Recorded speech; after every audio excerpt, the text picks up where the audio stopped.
Dobrodošli v svet, kjer kraljujeta mehanika in elektronika. Svet robotike. Postal sem član ekipe, ki skrbi, da mehanizmi obratujejo brez prestanka. Predstavljam vam poklic mehatronika. Mehatronik, to je poklic, v bistvu imaš znanje enega elektrotehnika, pač inženirja elektronike in enega strojnika, pač to je združeno skupaj.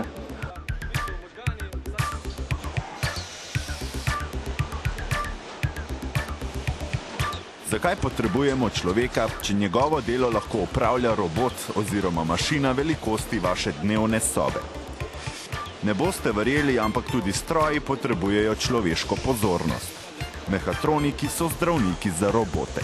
Ja, naloga mehatronika pri nas v Gorenju, v vzdrževanju je, da odpravljamo nastajajoče napake na opremi in s tem omogočamo čim bolj nemoten delovni proces v samem proizvodu. Do sedaj se za mehatronika v Sloveniji še ni dalo izšolati. Drugače bo od 1. septembra 2005, ko bo srednješolcem na voljo tudi ta nova smer izobraževanja. Vsi ostali, ki ste zaključili srednjo strojno ali elektrošolo, pa boste ta naziv dosegli ob dodatnem šolanju.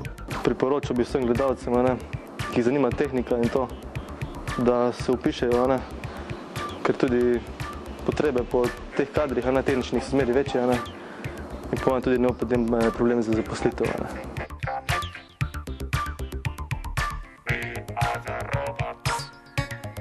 Seveda pa so tudi v tem poklicu trenutki, zaradi katerih se boste tresli kot šiba na vodi. Strah. Da te ne strese. Ko premagate strah, vam ostane samo še preprost 8-urni delovnik, ki traja od ponedeljka do petka. Aleš pravi, da se negativna lastnost poklica pojavi takrat, ko morajo mehatroniki preživeti vikende ob umetni inteligenci.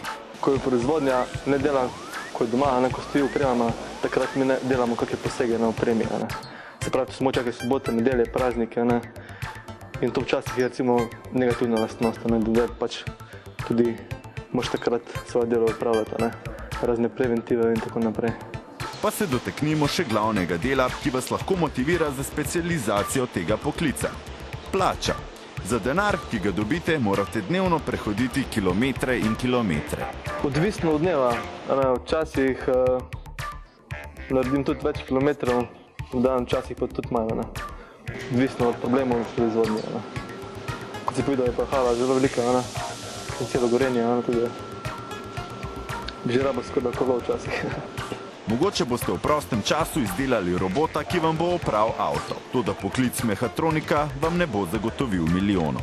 Plače se vrtijo trenutno recimo od 150 tisoč naprej, 200 tisoč tu nekje v tem rangu.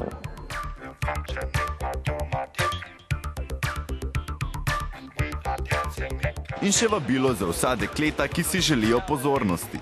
Med mehatroniki boste nedvomno opažene. Bilo bi fajn, da bi čim več žensk se tudi dopisalo za ta poklic, ker v bistvu zdaj dominiramo bolj kot moški, ampak bi tudi fajn bilo, če bi kakšna ženska še prišla, da ni tako monotono. Verjamem, da bi se v Sloveniji večina žensk raje ukvarjala z organsko kot pa mehansko stvarjo. Do naslednjič, ko vam mogoče predstavim vaš sanjski poklic.